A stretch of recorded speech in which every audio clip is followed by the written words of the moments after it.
after 2 years of a ketogenic carnivore diet of just meat, organs, fat, and salt, I quit. I quit that ketogenic diet and I added fruit and honey to my diet. This happened a couple of years ago, but I said it like that for dramatic effect. This is why I quit a ketogenic diet, and I think maybe you should also. So let's begin with that quick story. Many of you know this. I wrote that book, The Carnivore Code. I was carnivore, strictly meat, organs, and fat and salt for 2 years. Then I began to have some pretty significant issues: muscle cramps, heart palpitations, which is when your heart flutters, trouble sleeping. Notice my testosterone was dropping from about 700 to 800 to about 500. My sex hormone binding globulin was going up, all sorts of issues. Had a little come to carbohydrate Jesus moment and added carbohydrates back to my diet. Started with honey, then I did fruit for the last 2.5 years.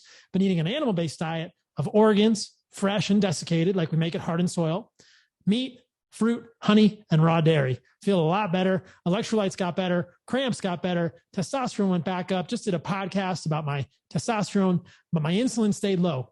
Stayed metabolically healthy. Did not become diabetic. Fasting insulin is still 2.4. Heart palpitations went away.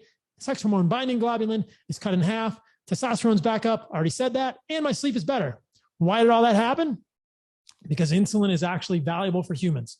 So let's go through a quick bit of research on this shorter YouTube video about why I quit keto.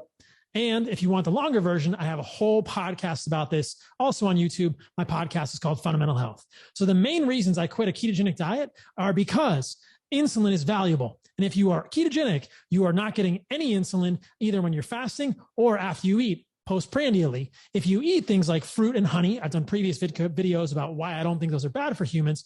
If you eat carbohydrates, then you're getting a postprandial insulin spike. Beneficial for a lot of reasons. Beneficial because it increases glutathione. Beneficial because it has actions at the level of the kidney that affect electrolyte maintenance and resorption. So you don't have to drink tons and tons of electrolytes, which don't really work when you're ketogenic anyway, because your body's not holding on to those electrolytes. That insulin spike is going to affect sex hormone binding globulin, which is going to drive it down where it should be and increase levels of free hormones, androgens like testosterone. And insulin is beneficial for both exercise recovery, as I will show you, immune function, and testosterone and cortisol after bouts of intense exercise. Not to mention thyroid, which is a critical set of hormones for your basal metabolism. So let's show some science to back up those statements I just made. Here you can see the study on the role of insulin at the level of the renal tubules, the kidney. And as they say here, insulin has been shown to have anti-natriuretic, that is the loss of electrolytes, especially sodium, actions in humans and animal models. They say several groups using primarily cell culture have demonstrated that insulin can directly increase the activity of the epithelial sodium channel, sodium phosphate cotransporter, sodium hydrogen exchanger type 3, sodium potassium ATPase. Okay. Insulin, valuable at the level of the kidney for maintaining your electrolytes, which means no cramps and no heart palpitations. Okay, what's next? How about this one? Modification of the immune response to exercise by carbohydrate, glutamine, and antioxidant supplements, as I've highlighted here. Consuming carbohydrate, but not glutamine or other amino acids during exercise attenuates the rise in stress hormones, such as cortisol, appears to limit the degree of exercise-induced immunosuppression, at least for non-fatiguing bouts of exercise. Incidentally, high doses of antioxidant vitamins prevent exercise-induced immunosuppression. There is no evidence for that either. So consuming carbohydrate during exercise can attenuate stress hormones and also attenuate immunosuppression post-exercise. Those sound like good things to me. Carbohydrates seem like a valuable thing for humans. Okay, let's keep going. How about this one? Isocaloric carbohydrate deprivation induces protein catabolism despite a low T3 syndrome in healthy men. I don't think a euthyroid low T3 syndrome with a normal TSH or a euthyroid quote unquote 6 syndrome, which is kind of what we call it in medicine, is a good thing for humans, nor is protein catabolism. So if you want your thyroid to work well at the highest level, you probably need some carbohydrates in there. You don't want that T3 to be in the toilet. Yet again, carbohydrates beneficial. And there's this one, changes of thyroid hormonal status in patients receiving a ketogenic diet due to intractable epilepsy. This is one of the benefits of a ketogenic diet, but the conclusions of this study from 2016 the KD, the ketogenic diet, causes thyroid malfunction. L-thyroxine treatment may be required. And they're making that based on levels of TSH and other thyroid hormones, free T3, free T4, et cetera, which do seem to change in a negative fashion on a ketogenic diet. Subjectively, when I did a ketogenic diet, I experienced quite a bit of changes in my body temperature. I think that if people are super excited about ketogenic diets, they've only to measure their body temperature or their subjective tolerance to cold to realize something is off with their thyroid. Probably not a good thing, and that may connect to other abnormalities in human physiology. Now, let's look at this one as well. Yet another study in which we can see some benefits of carbohydrates. So this is the influence of dietary carbohydrate intake on the free testosterone to cortisol ratio. I think that's a very helpful ratio, though difficult to get outside of a laboratory setting.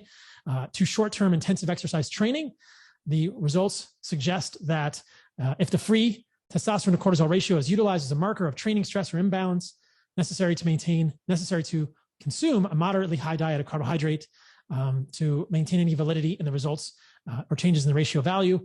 Those who had higher levels of carbohydrates saw less of a decline in the free testosterone to cortisol ratio. That seems like a good thing. And when you're talking about exercise and stress training, most people should be doing that type of training. And I don't think we want to have lower levels of testosterone and higher levels of cortisol post-exercise as we might see in a carbohydrate-deprived individual.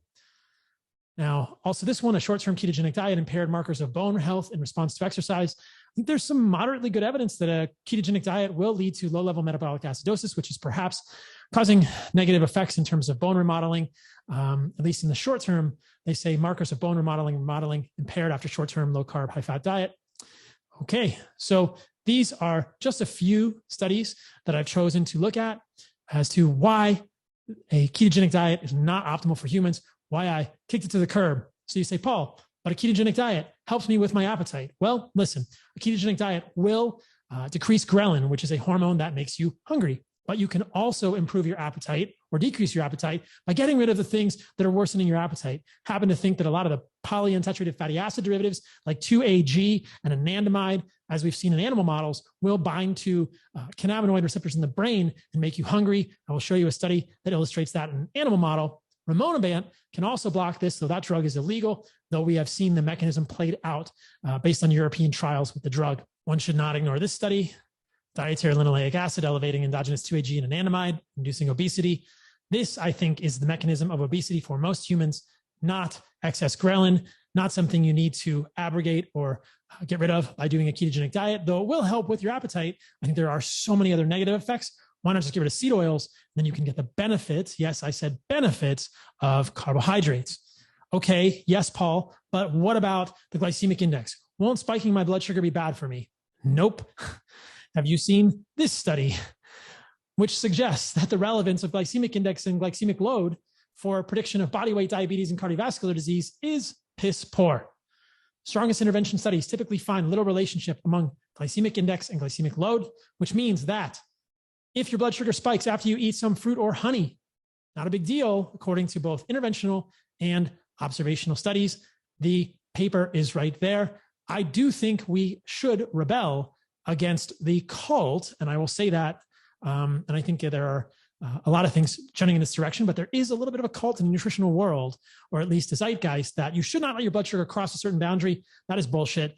I don't think that that is bad for humans at all, provided that you are metabolically healthy in general. As I said previously, I did a podcast on my fasting insulin. You can go check it. It's pretty darn low, eating 200 to 300 grams of carbohydrates from fruit and honey every damn day.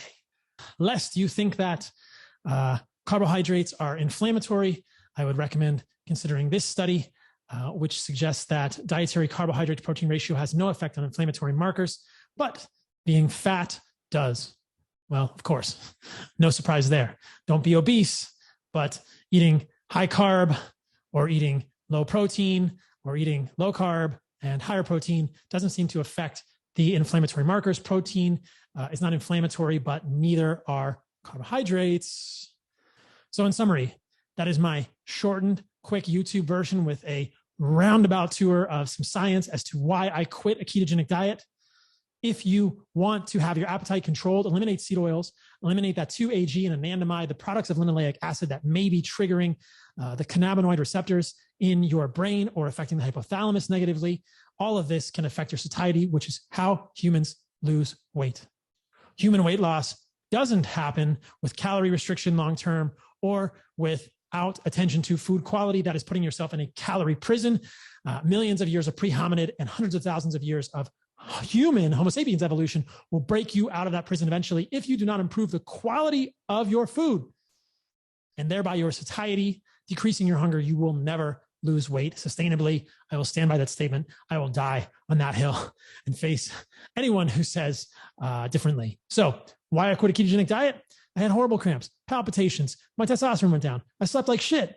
What did I do? I added back fruit and honey. I didn't become insulin resistant or fat. I just had everything get better. So that's why I quit keto. And I'm not a fan of that long-term for humans. There are certain situations where it certainly has benefit, intractable epilepsy being one of them. And if you really want to decrease your appetite, but correct the root cause of that, and I think that is seed oils in your diet. Hope that helps, guys.